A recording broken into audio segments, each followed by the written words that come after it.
Welcome everyone to the very last event of the 2020 Singapore Literature Festival in New York City. My name is G. Leong Ko, and I'm the founder and organizer of Singapore Unbound, and I'm your host tonight. I'm wearing a white shirt and sitting in my home office in Harlem with a shelf of books behind me. My preferred pronouns are he, him. Organized by the NYC-based literary nonprofit Singapore Unbound, the Singapore Literature Festival brings together Singaporean and American authors and audiences for readings and discussions. Appropriately, the festival theme this year is The Politics of Hope.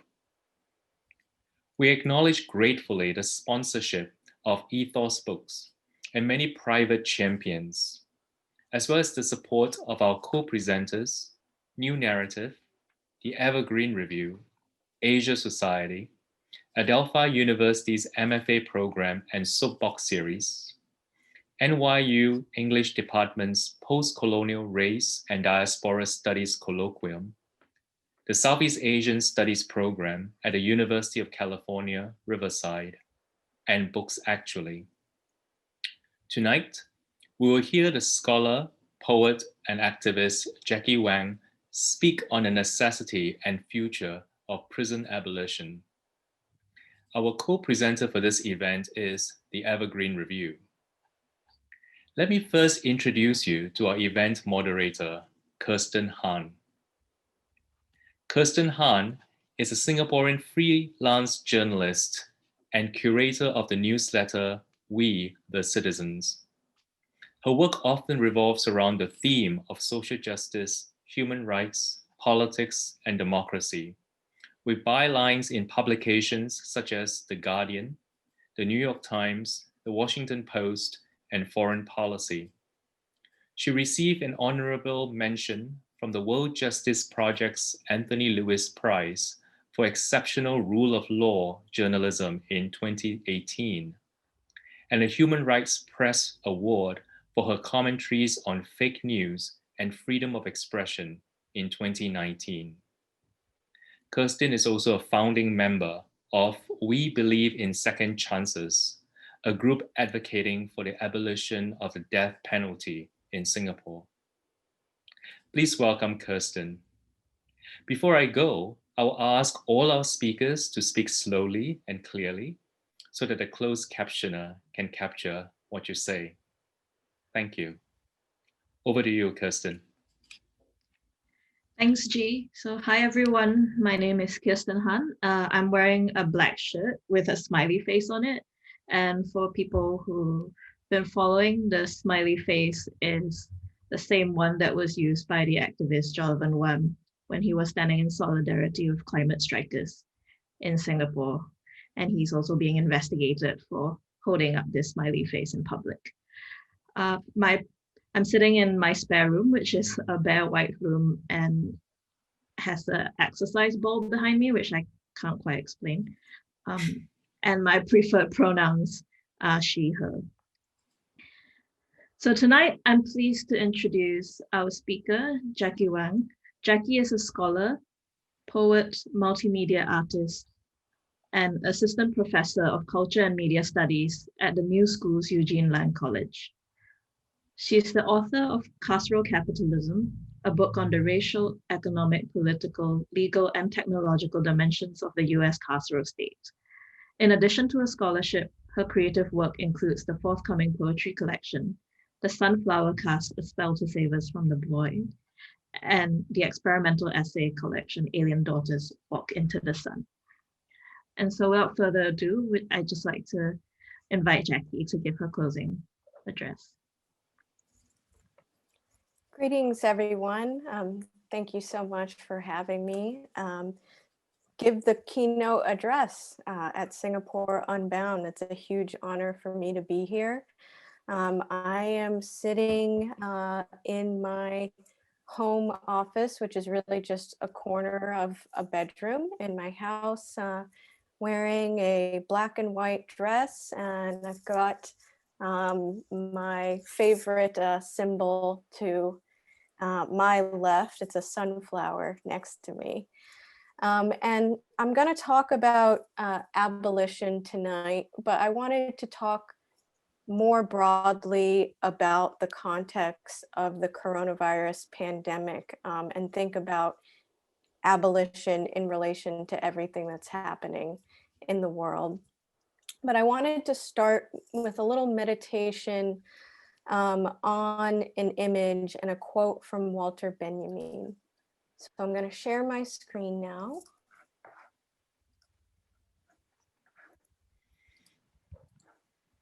So this is a monoprint by Paul Klee. It's an image of the Angelus Novus, which Benjamin refers to as the angel of history. And it's kind of a peculiar looking cartoonish figure with paws and wild hair or a mane of some kind and a tail. And it's somewhat an abstract drawing, but I think that Benjamin's meditation on it is quite interesting. So Walter Benjamin writes, referring to the Angelus Novus, his eyes are staring, his mouth is open, his wings are spread. This is how one pictures the angel of history.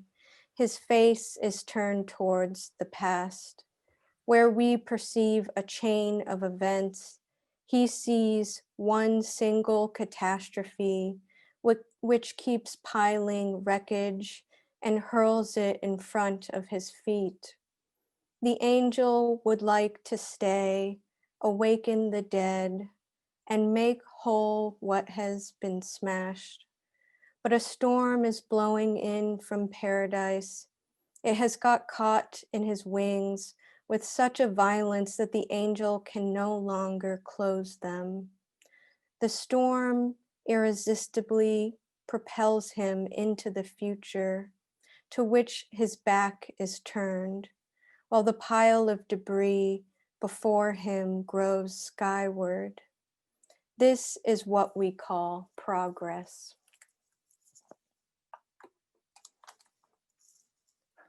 So I want to use this quote as the point of departure to think about history and our relationship to the future, because really this addresses an occasion for me to really sort this out for myself. So just to get us started, how to live in relation to the future when one can only see the wreckage of history, our eyes fixed on the debris piling ever higher, while we are blown towards a future we cannot perceive. We are blinded to what is coming, such is our doomed directionality. A year ago feels like another world. Who, besides Bill Gates, and I don't know if you all saw that TED Talk of Bill Gates talking about the coming pandemic. There are some conspiracy theories about that video. But who besides Bill Gates would have thought that a novel virus incubated in a bat cave outside of Wuhan, China, would sweep across the globe, leaving a wake of destruction, a million dead bodies, collapsed economies, mass unemployment, interminable cabin fever, Zoom fatigue, isolation, mental illness, domestic violence. When I think about the gendered and racialized nature of essential work, of childcare, domestic labor, the care of the sick and the elderly, I am painfully aware that this crisis is a crisis of social reproduction, that confinement to the home has turned women into the shock absorbers of the social catastrophe we are living through. How many years has the clock been turned back? A recent Washington Post headline reads, the COVID-19 recession is the most unequal in modern US history. The future. Let's talk about the future. A recent CDC survey found that 1 in 4 of those ages 18 to 24 have seriously considered suicide recently. For young people, the future feels like it has been canceled. It's as though someone has poured black paint on our mental picture of the future. It is as though all those pictures of the orange skies over California, Oregon, and Washington are actually pictures of the incineration of the future. Social media was ablaze with memes of apocalypse. Crisis forecloses the possibility of imagining a future by burdening us with what feels like the impossible task of trying to live through the day. Uncertainty glues us to the present. But maybe that's not completely true. Maybe coronavirus is, to borrow Arundhati Roy's words, a portal that we can walk through, an opportunity to throw out everything that was intolerable about the old world, the violence of normal. When the pandemic first hit, we witnessed an outpouring of mutual aid efforts unlike anything I've seen before. Funds were raised to cover bail, groceries, and shelter for society's most vulnerable, unhoused people, people being released from prison, housing insecure queer and trans people of color. A massive campaign to free prisoners for public health set the stage for the summer of unrest. Like many of my fellow quarantiners, I have developed a mania for gardening. I keep thinking of the immense faith that the mere act of planting a seed requires, a faith in the future that slips under the radar of consciousness. Through planting, I cultivate a relationship to the future, an intuitive understanding of the ongoingness of life. I think of what Angela Davis said in a talk immediately following the first wave of protests against the murders of George Floyd and Breonna Taylor. She said, "I never thought I would live to see this day." It was a shock to me too, to finally see the struggle for abolition abruptly enter the public consciousness. Davis had spent half a century planting seeds. In the talk, Davis lamented the fact that so many of her comrades did not live to witness this political awakening. And yet all those decades, even centuries of seed planting, the entire long history of the Black radical tradition, from slave revolts to Black Lives Matter, went into the making of this political moment. More was accomplished in a summer of street protests than was accomplished through years of political hand-wringing. It was as though the long repressed nightmare of American racism suddenly burst into the national consciousness. The public began to take a close look at police budgets and ask why the country has invested so heavily in the failed social policy of prisons and police, why investing in punishment is prioritized over investing in education, housing, healthcare, addressing the climate crisis, and all the other things that actually make communities safe, by protecting the foundations of our lives. As the abolitionist Ruth Wilson Gilmore has said, prisons and police have become catch-all solutions for social policy. To give you a sense of how massive the punishment system has become in the United States, consider the following. According to Sam Levine of The Guardian, in the past 4 decades, the cost of policing in the US has tripled and is now $115 billion. New York City spends more on policing than it does on the Department of Health, Homeless Services, Housing Preservation and Development, and Youth and Community Development combined. The NYPD has a budget of $6 billion. In Chicago, the police get 39% of the budget, $1.8 billion. $33 million goes towards putting cops in Chicago public schools. In LA, $1.8 billion goes to the LAPD, more than 53% of Los Angeles's general fund. The Oakland Police Department receives nearly half of the city's discretionary budget. While the summer of protests rapidly changed the terms of the discussion and led to nascent efforts to cut police budgets, the reactionary backlash has already begun.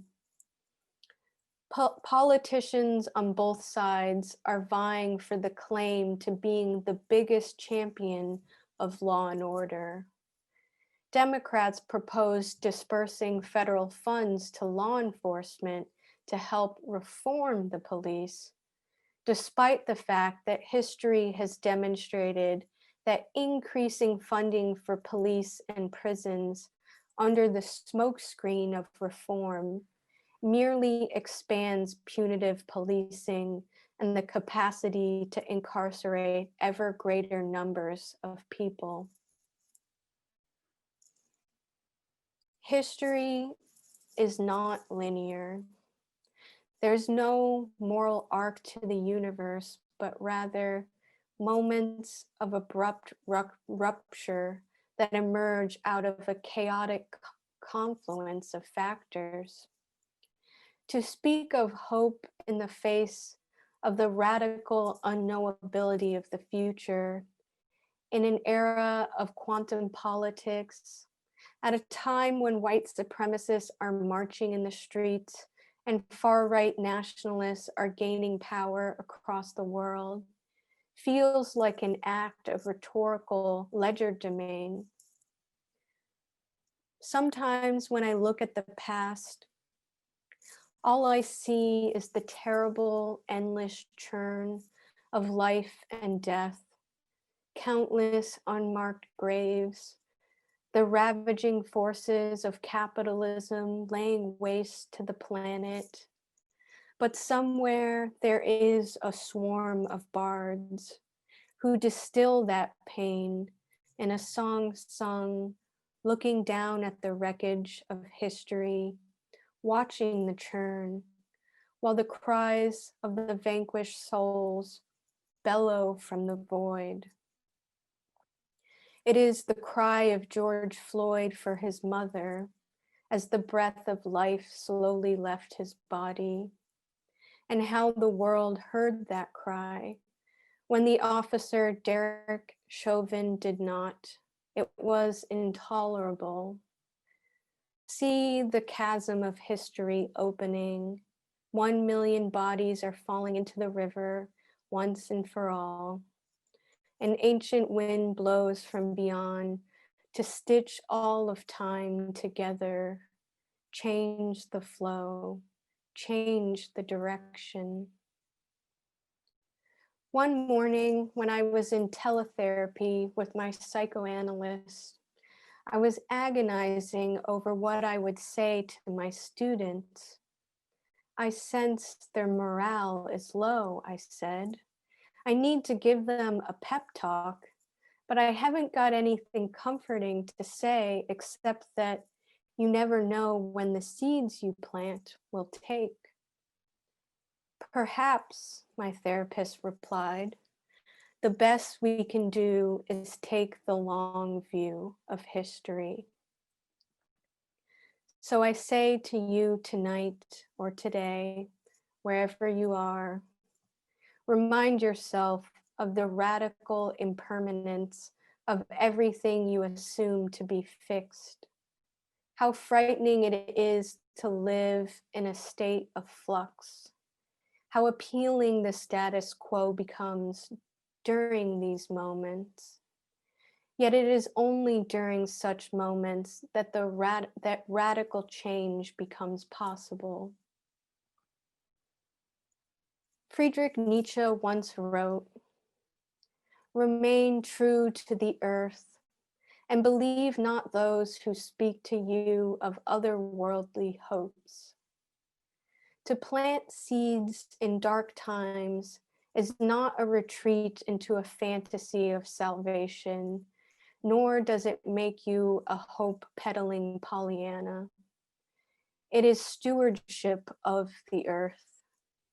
As Fred Moten says, I believe in the world and want to be in it.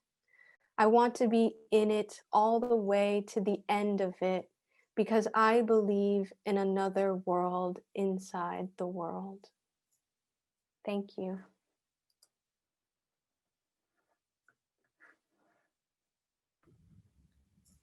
Thank you, Jackie, for that powerful speech. Just for everyone, if you have any questions, feel free to put them in the chat box. If you're watching on Facebook, you can add it as a Facebook comment as well. Just to kick off the Q&A session, I'd like to start with the question, seeing that our audience is probably from different parts of the world, probably partly from Singapore as well as the States. To Jackie, what do you think we could do when we talk about cross-border solidarity? Because, in Singapore, there were a lot of young Singaporeans who were looking at Black Lives Matter and wanting to talk about it. There's not really that much avenue for them to organize physically, not just because of COVID, but because of Singapore's laws against public assemblies. And so there was a lot of questioning at the time about what can we do from halfway across the world, what can we actually be doing to help? Yeah, I mean, I really think cross-border solidarity is absolutely crucial and a very intrinsic and core part of the Black radical tradition. So this is something that I like to discuss with my students. And, if we're thinking about race, if we're thinking about prisons and police, I mean, thinking about, Singapore being a former colony of the British Empire and thinking about legacies of colonialism, I really do think it's important to create transnational networks of solidarity. And this was something that I was very inspired by, even, when we go back to looking at the Ferguson protests, there was so much discussion of the even what you could say the international nature of the carceral state. So a lot of the gear used to repress protesters, some of it is produced by Israeli companies. There were lots of Palestinians who were tweeting and giving advice to Ferguson protesters about how to not how to deal with tear gas when people were being tear gassed in the streets. And that's something that I think, you also saw in the recent wave of protests, which are still going on in many places. But there were protests that happened across the world. It really was international when things, initially got started in the early days. So that was late May and into June. So I think that was really inspiring for me personally to see all those protests happening around the world and people talking about how racism functions in their specific geographical context. So like thinking about oppression against Muslim immigrants in France, for example, and other social contexts. And I do agree that thinking about possibilities for organizing remotely. I mean, I wish I had answers to this because I see, I just started a job at New School and the school is restructuring, and this has like kind of foreclosed a lot of possibilities in terms of mobilization amongst faculty and students. And there are ways, I mean, there are lots of mutual aid groups that have formed online. So that was something that I, referenced in my talk, was even people who weren't out in the streets could participate in the struggle through organizing these mutual aid campaigns. So when massive numbers of people were getting arrested and there was, high bail amount set to get people free, you saw people creating fundraising efforts to free people from jail for protesting. So I do think that there are challenges that come with working remotely, but there are also possibilities that are opened in terms of organizing. We just have a question that came in the chat. So the question is, if a critical aspect of abolition work is the work of imagination, what role do writers and artists have in liberation? That's a great question. And this is one that I take up very explicitly in the conclusion of my book, Carceral Capitalism. So the final chapter in my book is called The Prison Abolitionist Imagination.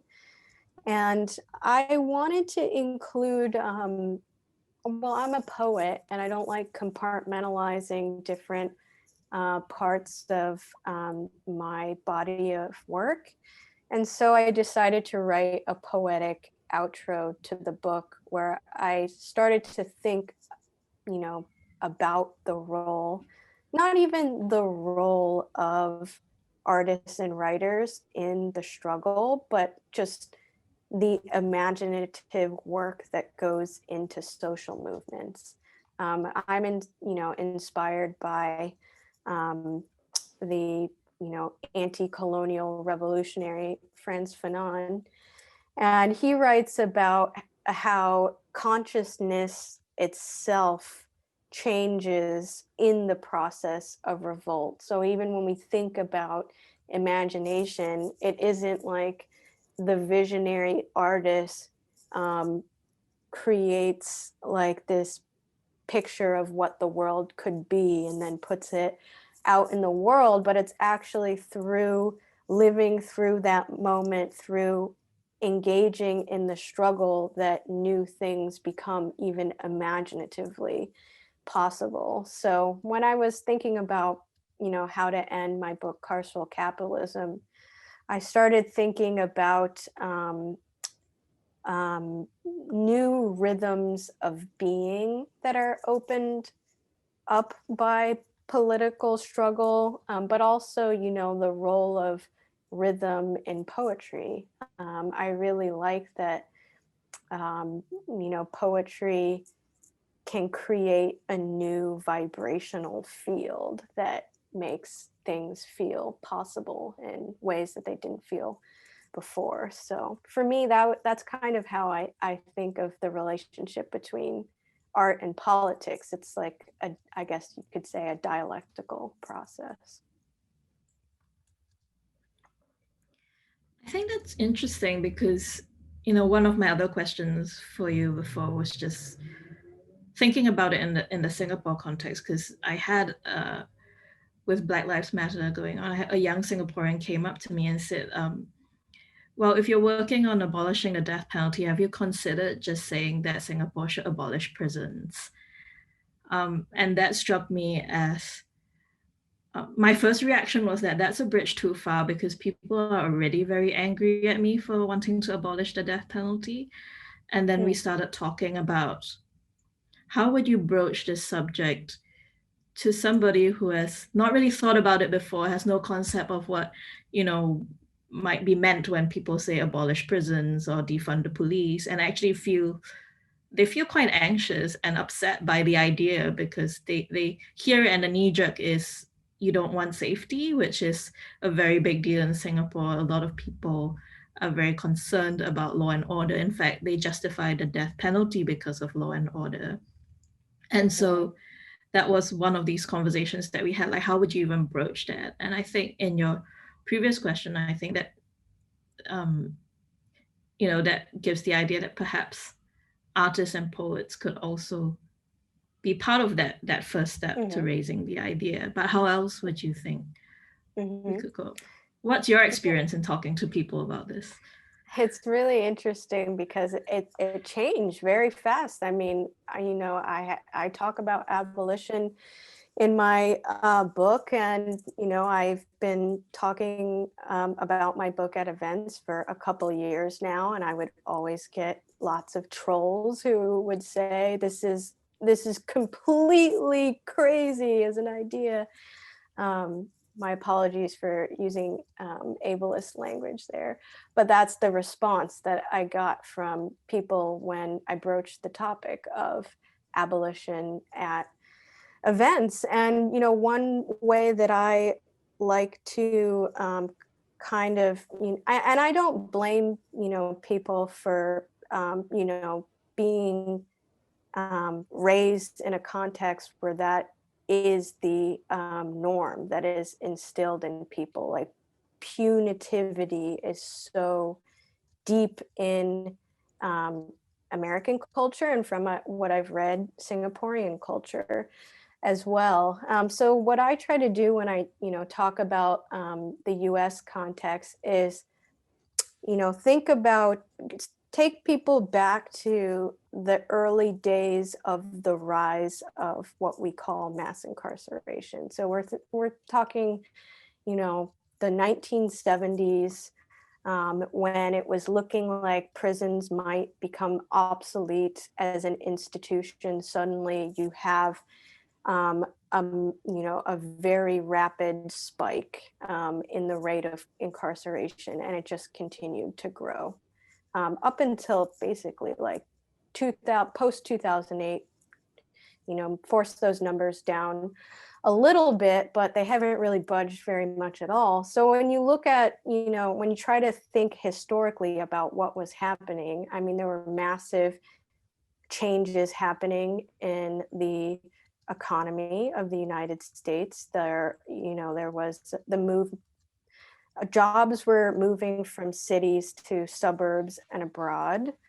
There was, stagflation. There was a pretty severe economic crisis happening in the 70s, and leading up to that period, you saw massive federal investment in police and prisons through the LEAA, which is a federal agency that disperses funds to the government. So basically, what I like to do is explain to people that you essentially have the collapse of economies in certain places, especially urban areas in the United States.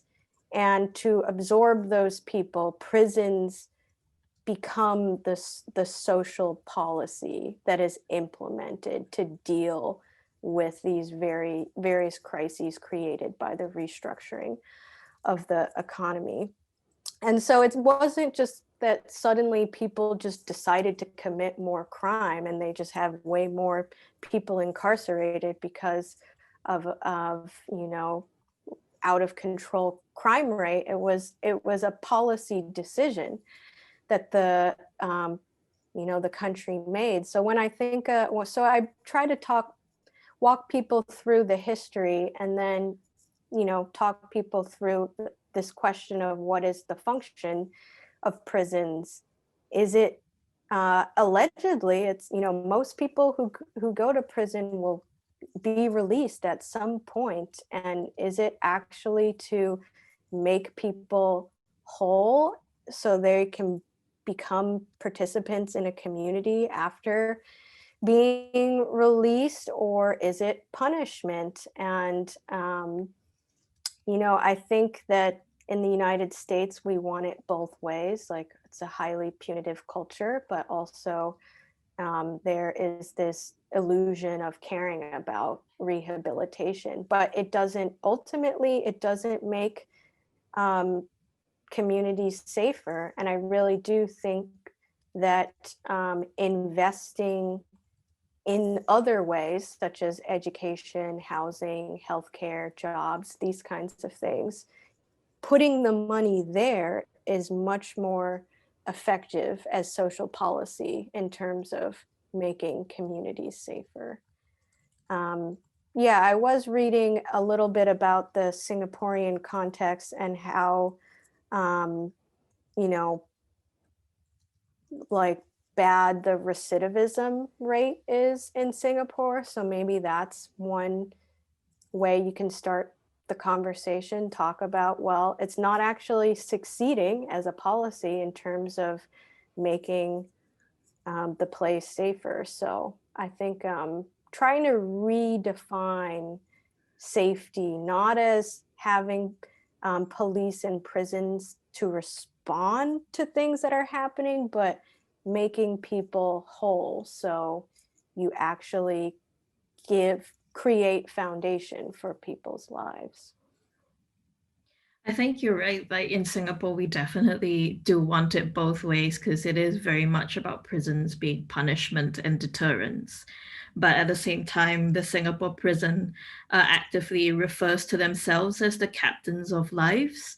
And the prison slogan is to rehab, restart, and renew, or something like that. So they definitely are trying to do it both ways. And there's not a lot of discussion yet. There is more discussion recently about recidivism and how recidivism is also racialized, in that ethnic minority inmates who are released are found to have a higher recidivism rate, because the prison, even when they're in prison, the prison doesn't invest in them joining the rehabilitation programs as much as they do others. So some of the other questions that have come in the chat. The Black Lives Matter movement has inspired protests around the world in solidarity, but how internationally oriented would you say is the current American movement? Does it look to make common cause with progressive or radical movements elsewhere? Yeah, that's a great question, and one that I grapple with a lot. And this is a very important part of my pedagogical approach. Is I like to center the need for internationalism, but it's really hard, because the national framework is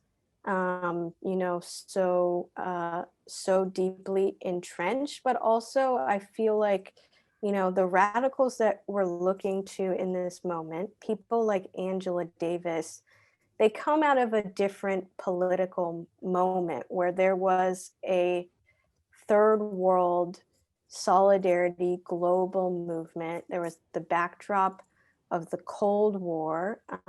It was like a multipolar world, and it was coming also out of anti-colonial movements that were happening around the world, and actual solidarity, material solidarity between these different struggles that were happening simultaneously. So I do feel like the geopolitical moment that we're in is maybe part of why there's less of an emphasis on internationalism, but I certainly see in, you know, like my field and critical ethnic studies that having an international lens is coming back. And I do see more people talking about the need for international solidarity.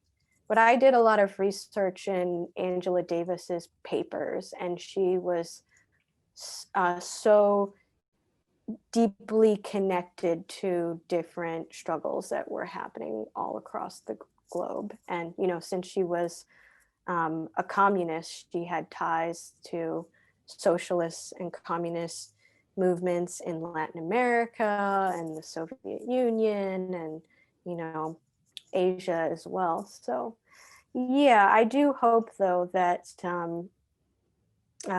we can bring some of those lessons from the 60s and 70s into the present moment, because I think it's very important. And related to the movement, do you think that momentum for defunding the police and refunding communities has slowed down after like the initial spurt of success? And how would you maintain the momentum or strengthen it even? It's a really, really good question, and one that I think is super tricky to deal with right now, because the economic response in the United States has been a catastrophe. I mean, you know, we haven't had a stimulus bill in months. You know, it's like, okay, people got $1,200, and unemployed people for a very brief window got a top up from the federal government. But basically, people have fallen off that fiscal cliff now. And so I think this is actually creating a situation where it's making it easier for law and order politicians to say that the problems that we're seeing, such as increases in crime, and I'm critical of how crime is defined and categorized, but politicians are pointing to that as proof that the movement to defund the police has been misguided. And I really do think it's the pandemic. Really, you know, even thinking about crimes of poverty, like, you know, like if you can't afford groceries and you steal groceries, like that's committing a criminal act, but it's certainly tied to, you know, the desperate situation that people are in. So I do think that it's very tricky now. I feel like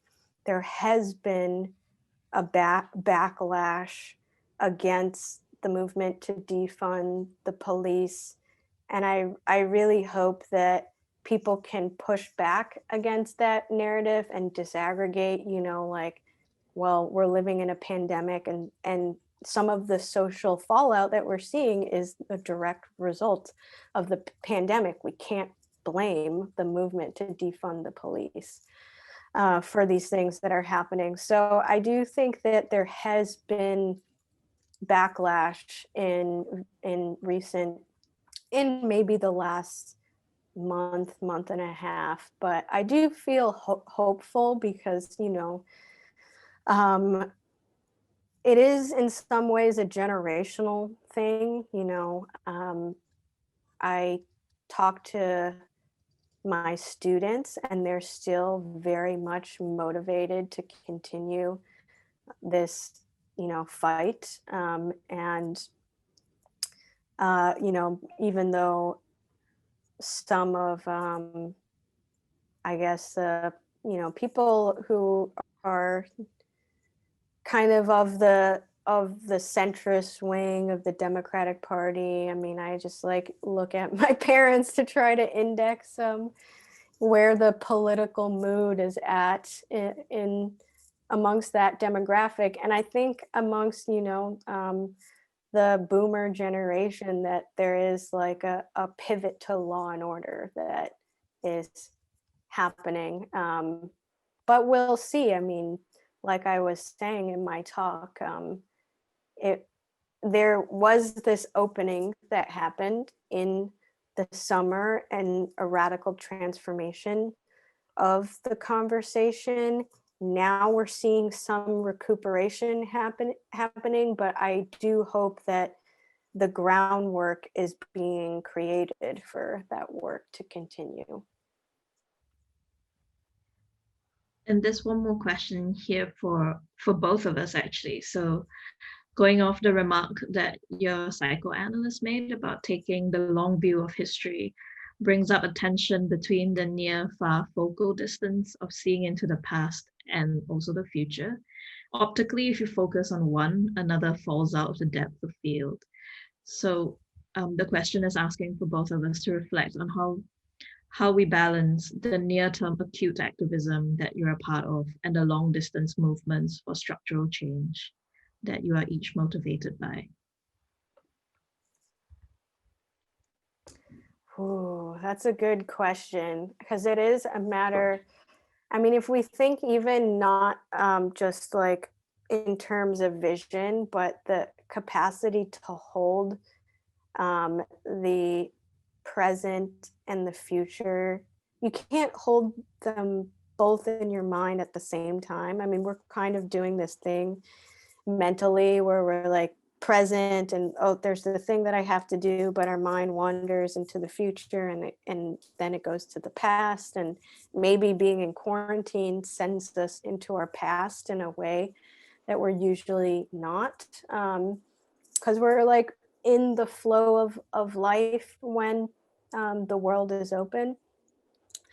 But I do find it really, really hard to think about the future in the moment that we're in. And, you know, thinking about the prison abolitionist imagination, that was all about the need to, you know, not get so caught up in what I call the realism of the present. That's really what abolition is about, like not capitulating to the realism of the present. And so I do think that it's really important to denaturalize the present and to take a different perspective. But I do think that there's a lot of challenges that come with feeling like the present is a catastrophe and you don't know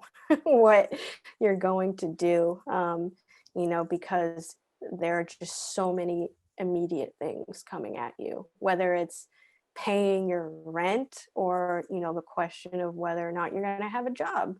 Like, these are all issues that make it harder to keep that long view in mind. My analyst has a little bit of a different perspective on things because she's older, and so she's been through cycles of history in a way that I'm 32 years old, so I'm kind of limited, although there's some watershed moments that I lived through, whether it's 9/11 or the 2008 financial crash. So I do have those as like just anchoring points to remind myself that history is this whirlwind and you can't ever predict how it will go. But I don't know. I mean, I don't really have any answers in terms of doing the balancing act. For me, I find that journaling, as corny as it sounds, journaling helps me maintain perspective, whether it's on the past or the future.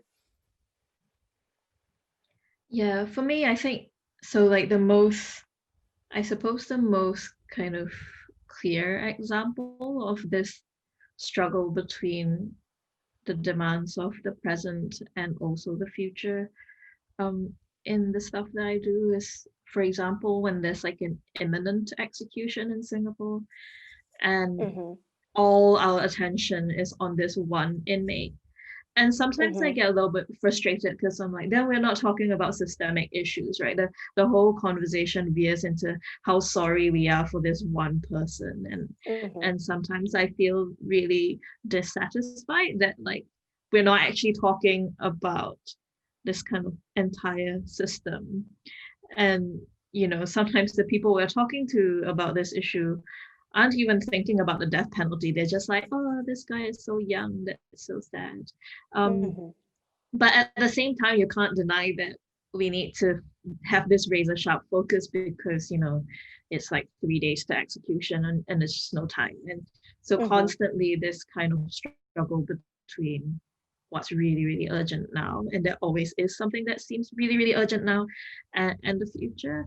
And I think the way I balance it is to remind myself that there are many, many ways to recognize change and progress. So I think if we are always setting our eyes on change is only change when abolition happens, then we necessarily become very miserable all the time because it doesn't seem to be happening in this present moment. But if we recognize changes, well, more students in universities are talking about it, more people are open to the question, I'm not getting shut down as quickly as I was 10 years ago. I think that gives me motivation to continue because it does show that there is shift, and to recognize that small shifts are also really important because it might seem like a small shift to us, but to that person who's in the beginning process of changing their minds, that's actually quite a big shift for them. And I think that's very significant. Yeah. When I was in the Black and Pink Collective, it's a queer prison abolitionist group, there was so much mail that was needed to be processed that most of the work was processing the huge backlog of mail. And it did feel like, oh my God, there are so many crises that need to be taken care of in the moment. That how do we ever even get on top of the mail backlog, let alone like the visionary work of, the big structural change, the abolitionist future. So I think that is like, a constant challenge when, thinking about the immediate things that need to be tended to, what related to prisons in particular. So building on this question that we we're just talking about, there was one, what do you think about short-term compromises that might be considered reformist, but also crucial for dealing with the present? Yeah, I'm not categorically dismissive of reform, although I think it's important to think about reform in a historical context. I have been teaching about the history of the, community corrections movement and bail reform. And a lot of these well-intentioned initiatives that were very popular in the 60s and 70s ultimately ended up expanding the carceral state by drawing resources to prisons and police.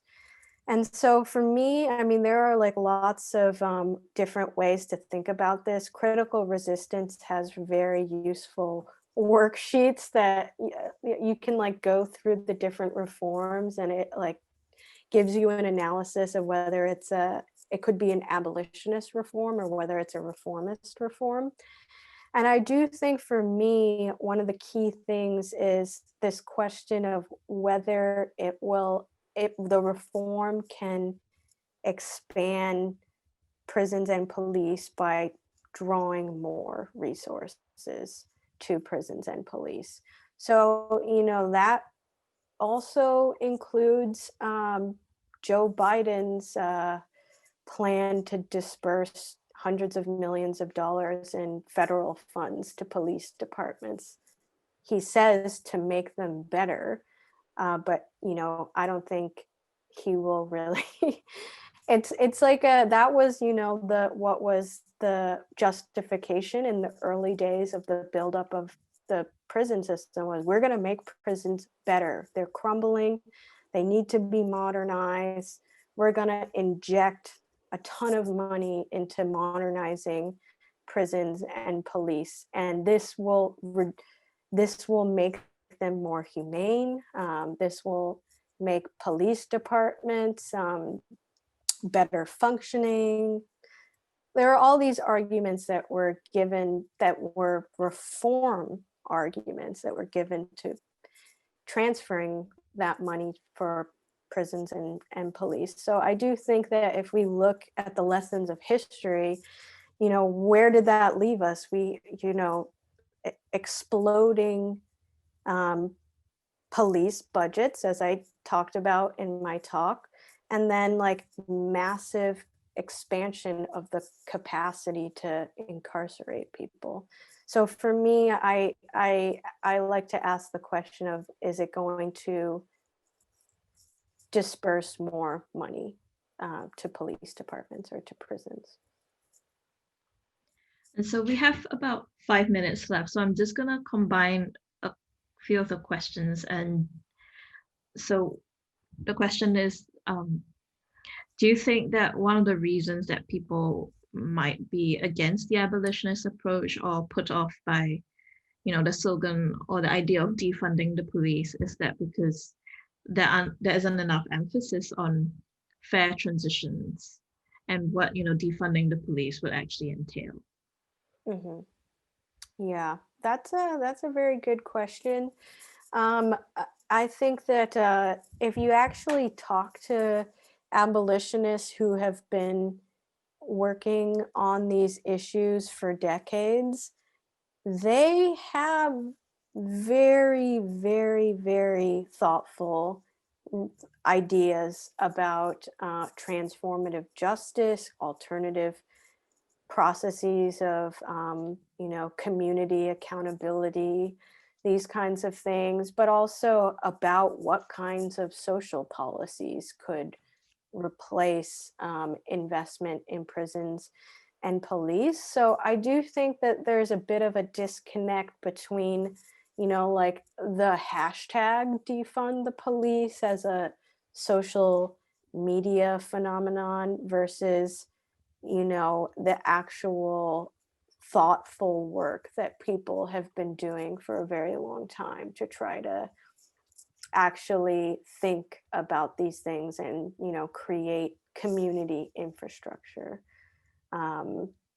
Yeah, like thinking about the Audre Lorde Project had a Safe Outside the System collective, which was, you know, specifically to develop alternatives to calling the police by creating like a community hotline that people could call. And I do think that, you know, even thinking about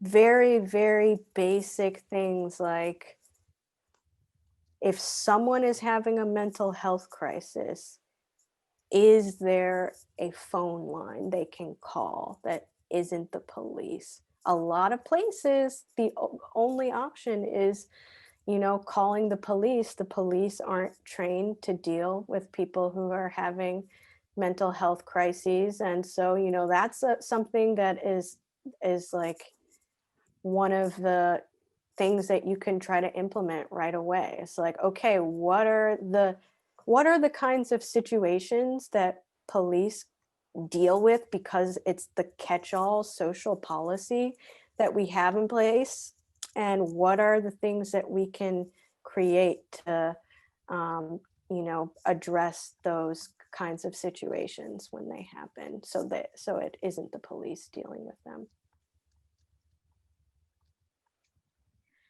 Thank you very much. I think we are just on time to finish. So thank you everybody for attending today, and I'm going to hand it back to G.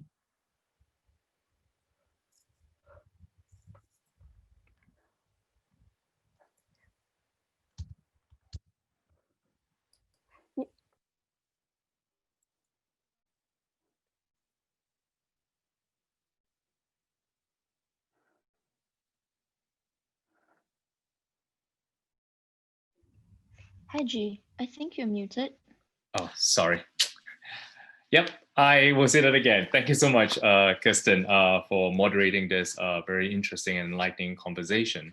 And big thanks to Jackie, for your talk, which is so poetic and imaginative, but at the same time so grounded in facts too, which is exactly what we need.